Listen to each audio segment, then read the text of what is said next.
Welcome, everyone, to the Kenya Wantam Notam Movement, KWM podcast. Glad you could join us. Today, we're doing one of our deep dives. We've got some really powerful source material here, looking critically at Kenya, more than 50 years, actually over 60 years now, since independence. Yeah, and the main piece we're focusing on has this incredibly blunt title.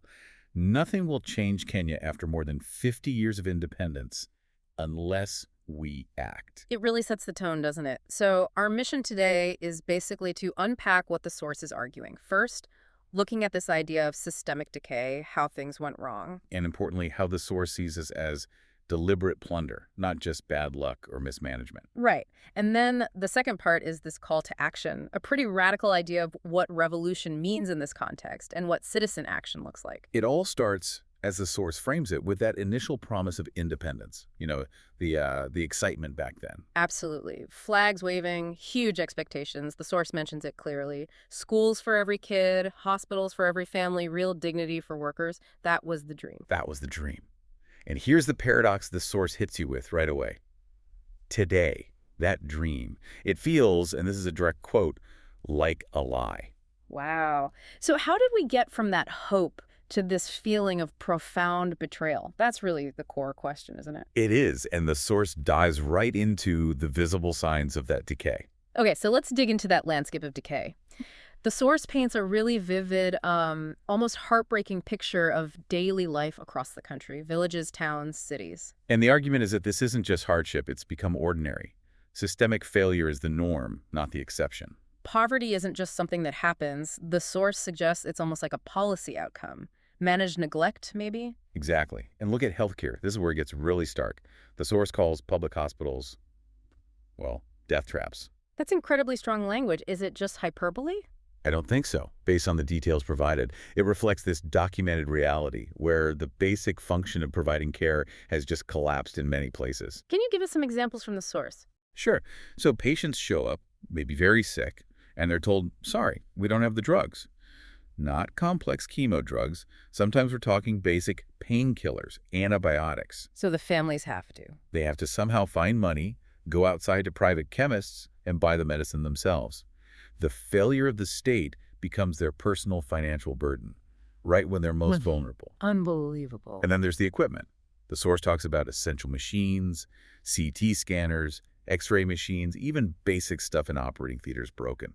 Not for days, but for years. Years. So what happens to the patients who need those services? Diagnoses are missed. Surgeries get postponed indefinitely, sometimes with fatal results. The hospitals might be technically open, but they can't provide the care needed. They become like waiting rooms for the inevitable. And the conditions inside? Overcrowding? Oh, yeah. The source describes families literally sleeping on cold floors and corridors because there are no beds. Staff are demoralized, overworked. And often not paid on time, right? We hear about strikes. Exactly. Nurses, doctors, technicians, their salaries are delayed, sometimes for months. How can they even afford to get to work, let alone focus on patients? It's a complete system breakdown. But the source points out a contrast, doesn't it, with the elite? Oh, absolutely. Yeah. This is crucial. While the public system crumbles, the political class, the senior officials, they aren't affected. They just fly out. Fly out. Where? Dubai, London, India, Right. wherever they can get top-tier private medical care. Yeah. And the source emphasizes this. Those medical trips are often paid for with public money. You're kidding. They paid by the same taxpayers whose local clinic has no medicine. So the failure isn't accidental. It's almost, you could say, engineered for the convenience of a few. That's infuriating. Okay, let's shift to education. Was the promise there also broken? Completely. The initial goal was universal, quality education, lift everyone up. And the reality now? The source describes a system in deep distress. We're talking about kids sitting under trees because their classroom roof collapsed and was never repaired. Literally under trees. Yes. Or schools where teachers have no chalk, no basic supplies. The source mentions teachers buying chalk with their own money. Out of their own salaries, which are probably delayed anyway. Precisely. And think about learning.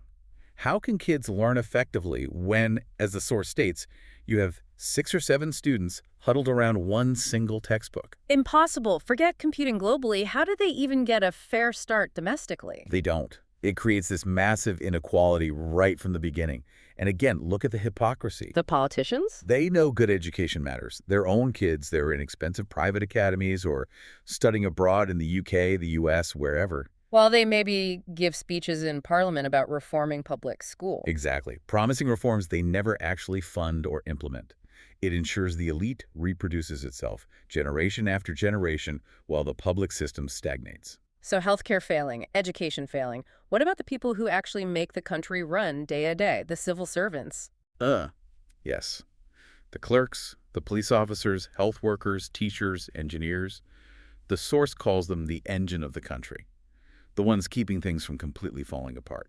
And how are they treated, according to the It's analysis? like beggars, that's the word used, despite doing absolutely essential work. What does that mean in practice? Treated like beggars. Salaries delayed constantly, promotions frozen for years, having to navigate endless bureaucracy, sometimes even facing demands for bribes just to get their own legitimate paperwork processed. It's a systematic denial of dignity, then. Absolutely. Keeps them insecure, stressed, maybe less likely to rock the boat. It's a form of control, arguably. But the source notes their resilience, right? It does. It highlights this incredible fact. Still, they show up, day after day.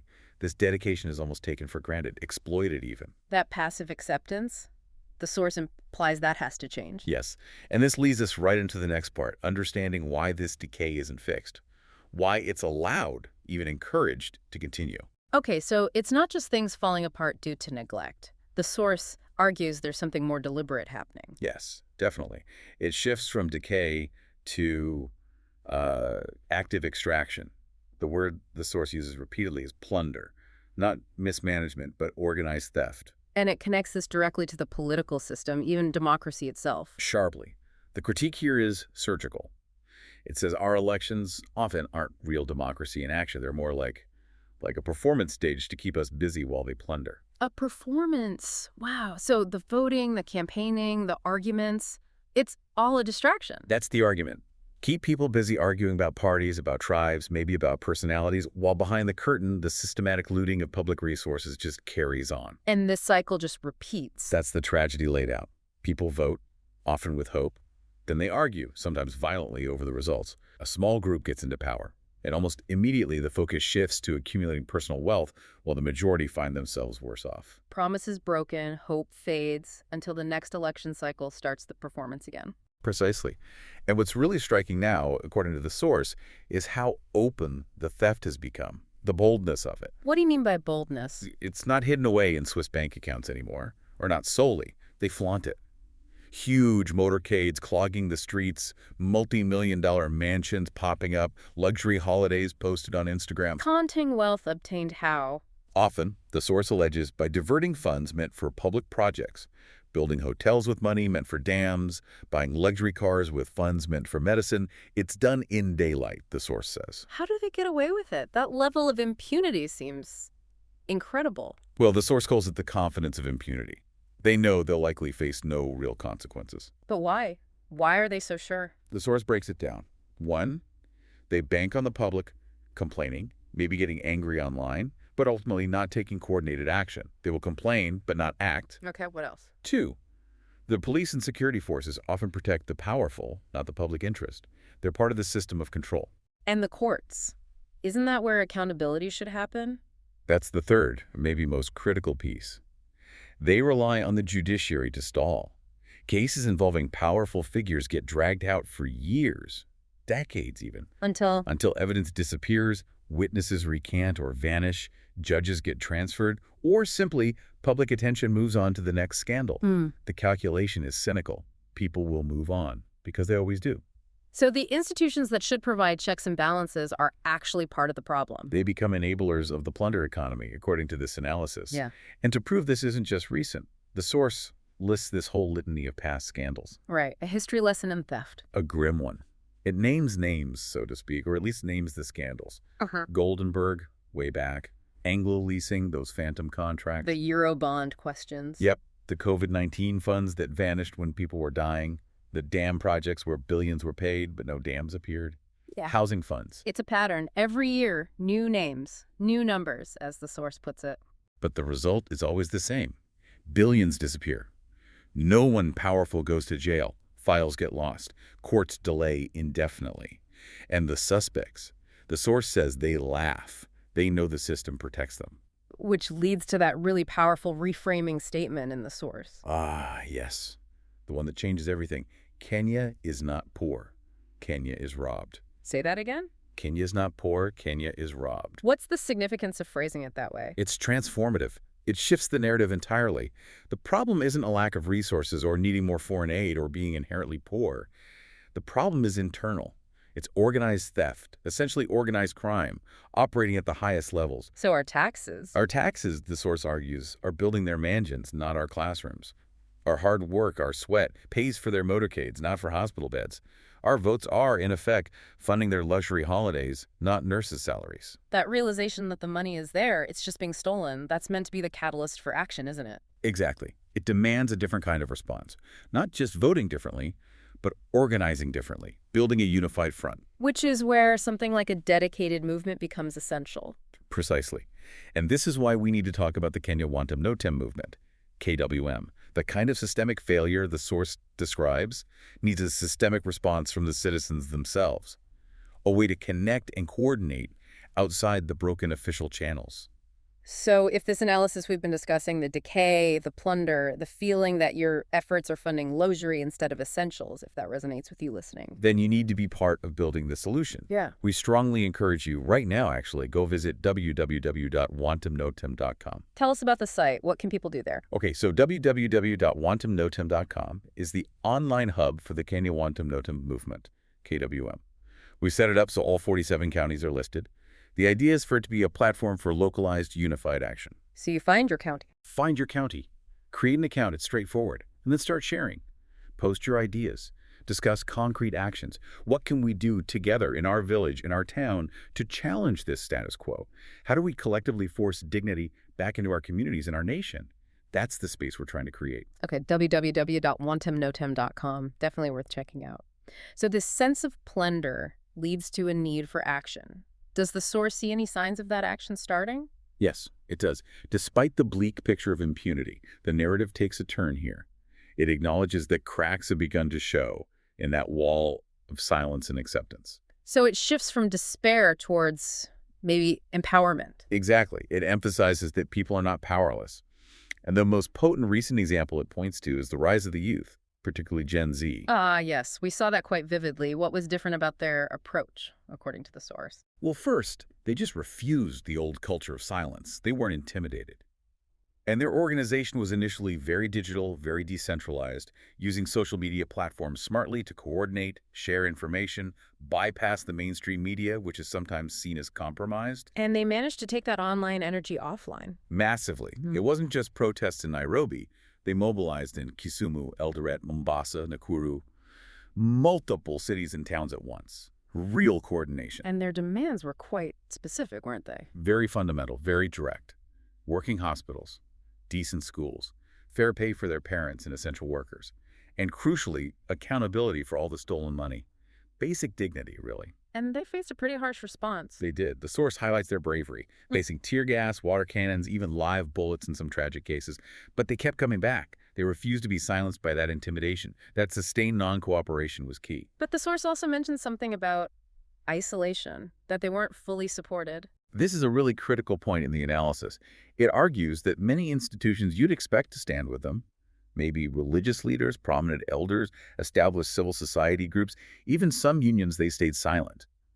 Or worse, some actually condemned the youth for disrupting peace. Instead of demanding justice. Exactly. And this betrayal, as the source sees it, is vital. It underscores why the change needed now can't rely on those old structures or traditional alliances. They've proven too willing to compromise, too cautious. So the movement needs to be broader, more independent. Truly grassroots, across all ages, all professions, independent of the existing power brokers who benefit from the status quo or are afraid to challenge it. Which brings us to that central concept the source introduces, this idea of revolution. Yes, but it immediately clarifies what it means by that word. It's crucial. It's not about chaos or guns or violence. So what is it about?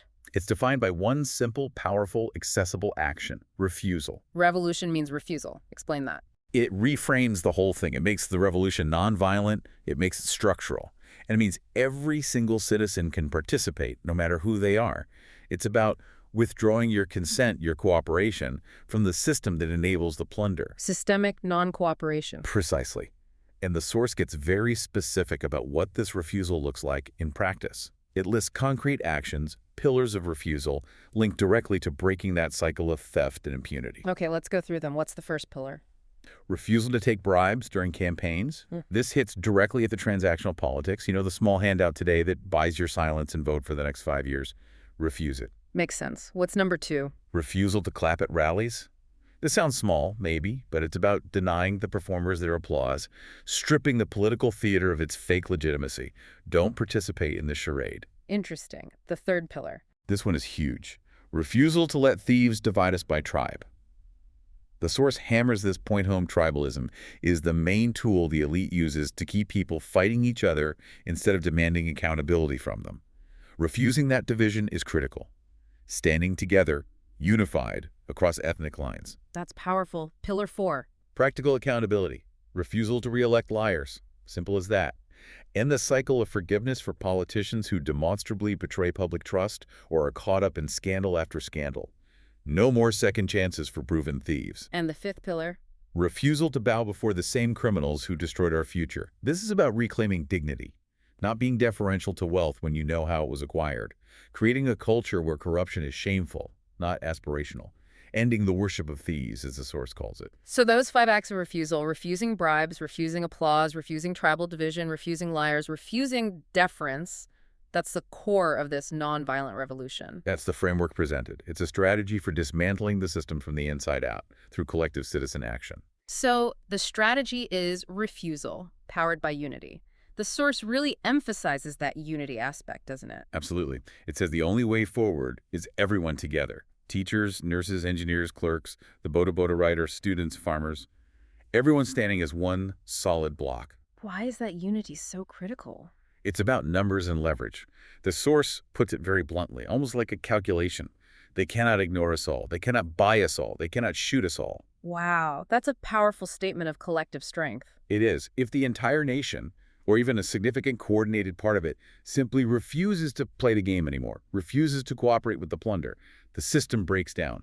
They lose control. Okay, so this unified refusal needs to have clear goals. What are the actual demands being made, according to the source? They're very tangible, very focused on restoring basic dignity, not just vague calls for change. Let's start with schools again. What's the demand there? Not just minor repairs. The demand is for schools that actually prepare children, that nurture potential, not crush it. That means guaranteed funding for essentials.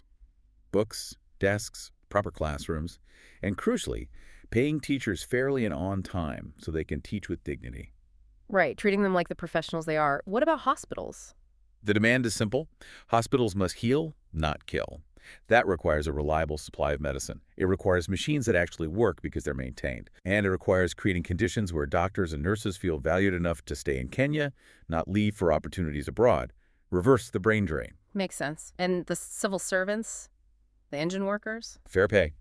Salaries that reflect the vital work they do, paid reliably, without bureaucratic games or delays. Restoring their professional dignity, treating them like valued employees, not beggars. And overarching all of this? Accountability. Real accountability. No more excuses, no more 10-year court cases for corruption. If public funds are stolen, those responsible, no matter how powerful or connected, must face swift, impartial justice. Period. So these demands, the strategy of refusal, it's a fundamental challenge to the way politics has been done. Completely. The source explicitly rejects relying only on elections anymore. It says, look at the last 50, 60 years. Elections have never saved us. They recycle thieves. They recycle lies. They recycle misery. That's a damning assessment of the electoral process. It is. It argues that real change won't just come from ticking a box every 5 years. Change comes when the people, the collective Wedi, stand together and fundamentally refuse to accept the crumbs they're offered while the banquet is stolen. So the message is urgent. Extremely urgent. The time for waiting, for incremental change, for compromise with the corrupt system. The time is over. The source says the time is now.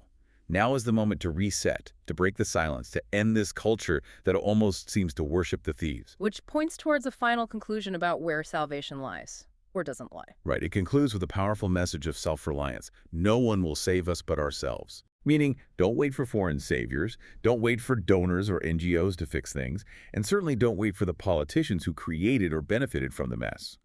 The responsibility, the power, lies with the citizens themselves. It's up to us, the people, to force dignity back into the system. Exactly. Into the schools, the hospitals, the workplaces.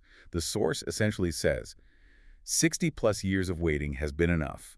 We can't afford another 50 years of the same cycle. It's time for the citizens, unified through refusal, to demand and build the nation they were promised all those years ago. Yeah. Hashtag tag outro. So just to recap the main takeaways from this really challenging but also potentially empowering source material we've explored today. Yeah, let's distill it down. Okay, first, reframe the problem. It's not primarily poverty. It's systematic plunder disguised as governance. That's a huge shift in perspective. Right. And second, The solution isn't violence or chaos. It's a disciplined, unified, nonviolent revolution defined by one word: refusal. Refusing to cooperate with the systems of theft, division, and silence. until dignity is restored everywhere, schools, hospitals, workplaces. Exactly. And that requires organization, requires coordination, which again brings us back to the practical tools available. Like the Kenya Wantum Notam movement, KWM platform. Precisely. If this discussion has sparked something in you, if you feel that need for coordinated action, then take the next step. Visit www.wantumnotam.com Create your account, find your county. and start connecting. Share your ideas. Discuss what refusal looks like in your specific community, in your profession. It's about building that unified force from the ground up, county by county. www.wantumnotam.com. Okay.